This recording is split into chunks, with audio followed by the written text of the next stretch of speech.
22 के इलेक्शन से पहले 20 हलकों में इलेक्शन था, उन्होंने लिख लिख के दिया कि एक सीट बमुश्किल पीटीआई, 2 सीटें बमुश्किल पीटीआई।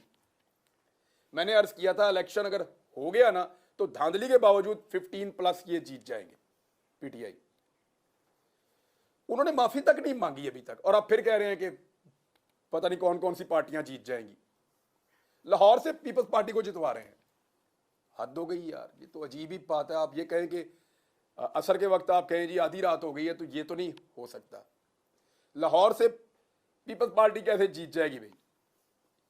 ये तो कुछ समझ में आने वाली बात ही नहीं है। जब से जरदारी साहब की शक्ल में पीपल्स पार्टी को एक सपोर्ट मिली है, पीपल्स पार्टी अब लाहौर से जीतना तो भूल ही जाए। मामला यह है कि अदालत के ऊपर ही ये मुनहसर है, जजेस के ऊपर ही उम्मीद हो सकती है सबको कि लोगों को इलेक्शन मिल जाए, फ्री एंड फेयर मिल जाए, जो मुश्किल है। लेकिन मेरे ख्याल में ये जो कुछ हमने पिछले चंद हफ्तों में देखा है, उससे एक बात तो मुझे समझ आई है। वो मुझे ये समझ आई है कि इलेक्शन वाले दिन अगर बहुत बड़ी धांधली भी हो सकती है ना, वो भी किसी काम की नहीं है, वरना ये सारा कुछ ना करना पड़े। सनम जवेद के कागजात जो हैं वो अदालत से भी मसला, टेक्निकल ग्राउंड के ऊपर कोई मसला उसका बना है। नून लीग के वकला वहाँ मौजूद थे, वो फोन करके मुबारकबादें दे रहे थे। मैंने आपसे कहा था कि अगर इसका मरियम नवाज से मैच पड़ेगा तो ये उसका इलेक्शन वार देगी, और वो ठीक थी बात, वो बिल्कुल सही थी बात। ये बहुत बड़ी चिपक है, इसने मरियम नवाज को चिपक जाना था। बहुत से नए लोगों को पीटीआई का टिकट मिला, तो आपने कोशिश नहीं की? उन्होंने काफी कोशिश की। सर करोड़ों रुपया लगा के जो है वो आरओ को लगाया गया था, और उन्होंने जो है वो हलाल भी किया कि कागजात मुस्तरद किए, लेकिन अदालत ने काफी लोगों के हलाल कर दिए। अच्छा, करोड़ों रुपए का तो कोई सबूत मौजूद नहीं है, लेकिन उन्होंने गलत किया इसका सबूत तो मौजूद है।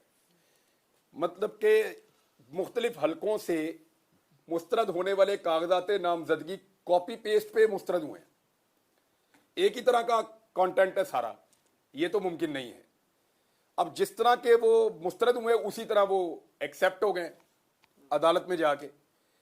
ये देखें, शर्मिंदगी वाली कितनी बात है, शायद कोई शर्म ही खत्म हो गई है। ब्यूरोक्रेट्स को ये सोचना चाहिए था कि जो हम काम कर रहे हैं ये अदालत में जाके रिवर्स हो जाए। आप कोई फैसला करें और इमीडिएटली 3 दिन में उसका उल्टा फैसला आ जाए, एक आम गैरतमंद आदमी को उस पर शर्म आनी चाहिए। पता नहीं, अब मेरी तो समझ से बाहर है। Sir, in constitution of Pakistan article 19 says that everyone has the right to speak, write and share opinions, but they should not face any imprisonment or from the government or punishment. लेकिन आपने भी हक सच पे बोला, तो ये आइन पाकिस्तान का कहता है और आर्टिकल 19 में वाज़ा किया गया है कि हर शहरी को ये हक हासिल है कि वो आज़ादी हज़ारे राय रख सकता है, लेकिन एक साफ़ी के पास तो फिर भी लाइसेंस होता है। तो फिर भी ये जो है आर्टिकल 19 यानी आइन की जो है वो खिलाफ वर्जी, आइन की धज्जियां उड़ा दी, यानी रूल ऑफ लॉ नहीं है, कॉन्स्टिट्यूशन भी नहीं है और फ्रीडम ऑफ स्पीच भी नहीं है, तीनों चीज़ें ही नहीं है पाकिस्तान में। ये तीनों चीजें कोई प्लेट में रख के थोड़ी मिलती हैं दोस्त। अच्छा, ये जहां पे भी हैं वहां पे ये तीनों चीजें लोगों ने हासिल की हैं, पाकिस्तान भी हासिल कर लेगा, ऐसी कौन सी बात। देखें, आर्टिकल 19 इज वेरी क्लियर। आपके पास राइट टू स्पीक, इवन आपके पास राइट टू प्रोटेस्ट भी है, उसकी लिमिट्स भी डिफाइंड है कि ये उसकी लिमिट है, इससे आप क्रॉस नहीं कर सकते। कवानीन का गलत इस्तेमाल जरूर होता है और कानून की नाक को मोड़ के ताकतवर लोग अपने हक में इस्तेमाल भी कर लेते हैं बाज़ औक़ात, लेकिन अल्टीमेटली जो लॉ होता है जब आप उसके ऊपर चल रहे होते हैं तो कहीं ना कहीं रास्ता निकलता है। Rule of law is the solution. मैं बार बार यही कहता हूं, कानून की हुक्मरानी से ये मुल्क आगे बढ़ेगा, दूसरा रास्ता ही कोई नहीं है। जितना मर्जी भाग लें, रास्ता ही कोई नहीं है।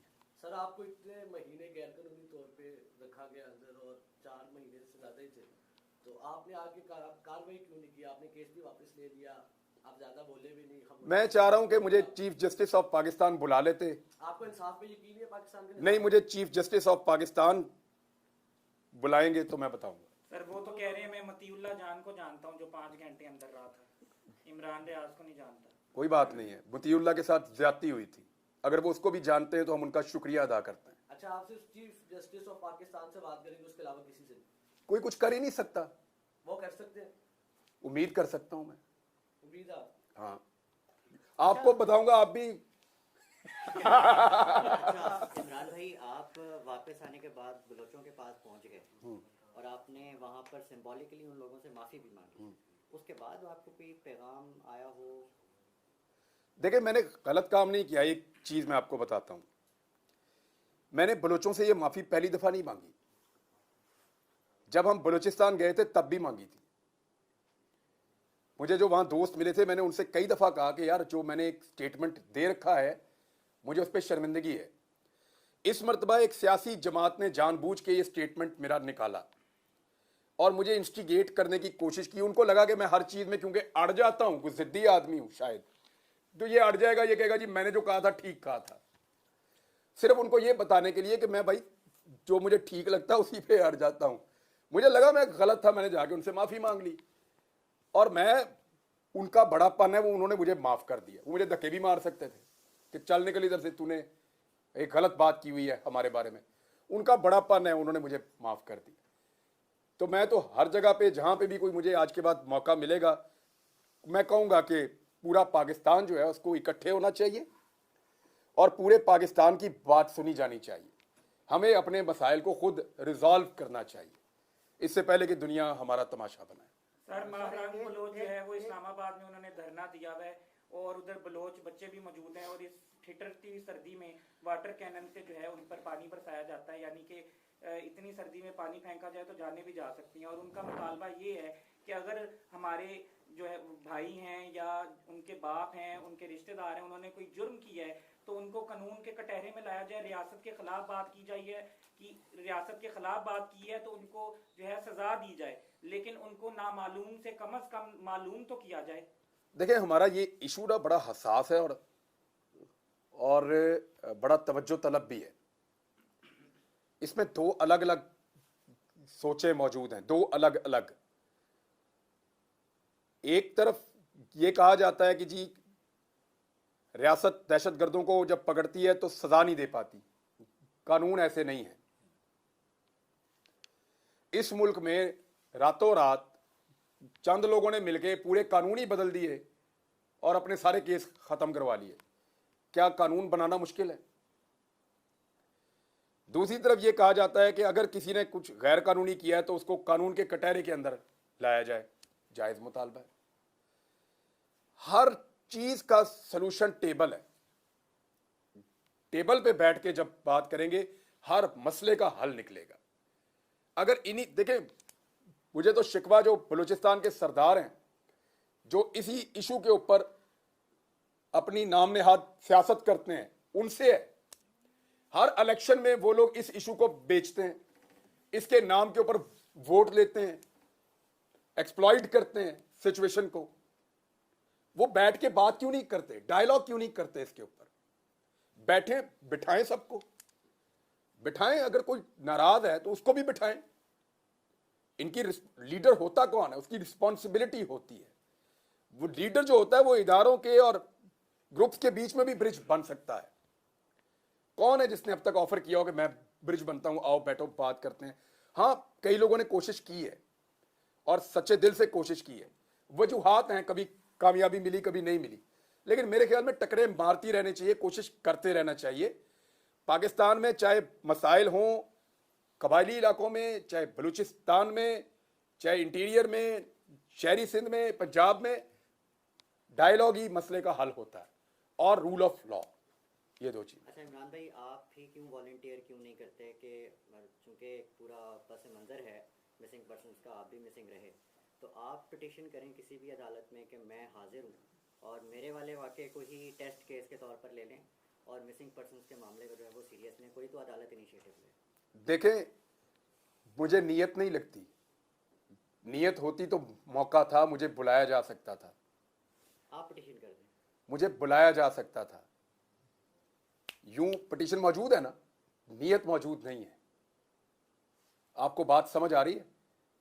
मैं आपको बताता हूं 3 जुमलों में। आप कौन है? सर मैं इमरान रियाद हूं। यहां क्या लेने आए हैं? सर अब मुझे तो बुलाया ही नहीं हुआ, मैं चला गया हूं मुंह उठा के। जाओ जाके FIR करवाओ। जिसका दिल करता है मुंह उठा के आ जाता है। ये होना था। आई नो यार, I know him very well. मुझे पता है दाना डाला जा रहा था, इतने आराम से थोड़ी काबू आऊंगा। इसीलिए तो मैंने अर्ज किया कि बुला ले भाई, जिसने मुझे बुलाना है, मैं हाजिर हूं। मैं कभी देखो, मैंने तो ये भी ऑफर किया था कि मेरे दरवाजे पे एक पुलिस वाला आएगा, मैं उसके पीछे मोटरसाइकिल पे बैठ के चला जाऊंगा। कभी मैंने आज तक रेजिस्ट नहीं किया रियासत के आगे, कभी रेजिस्ट नहीं किया। वो आए, उन्होंने कहा जी हथियार दे दें, सारे हथियार दे। वो आए जी, उन्होंने कहा ये चीज चाहिए, ले जी।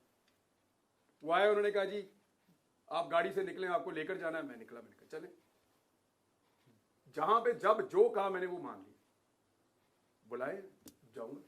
अच्छा सर, जो एक रिकॉर्ड है काजी फाइज ईसा साहब का, सबसे बड़ी अदालत के चीफ जस्टिस हैं, ह्यूमन राइट्स के ऊपर एक बड़ा इम्पैक्ट था, बहुत बना हुआ था। वो असदपुर के घर चले गए थे, आपको तो खैर वो मेरे दरवाजे खुले हैं, देखें मुझे भी 4.5 माह हो गए। अगर सारे शहरी उनके लिए उन्होंने फरमाया बराबर हैं, भाई मेरे दरवाजे खुले हैं, मैं देखता हूँ गवाह हैं। वो तो बलोच धरने में नहीं जा रहे, जहाँ से वो खुद पैदाइश है उनकी बलोचिस्तान से, वो गोजरा पहुँच गए थे। ये दुरंगियाँ, ये चीज़ें तो अपनी जगह पर हैं, लेकिन उनकी अदालत में एक बड़ा केस, टेस्ट केस, अरशद शरीफ की शहादत। देखिए मैं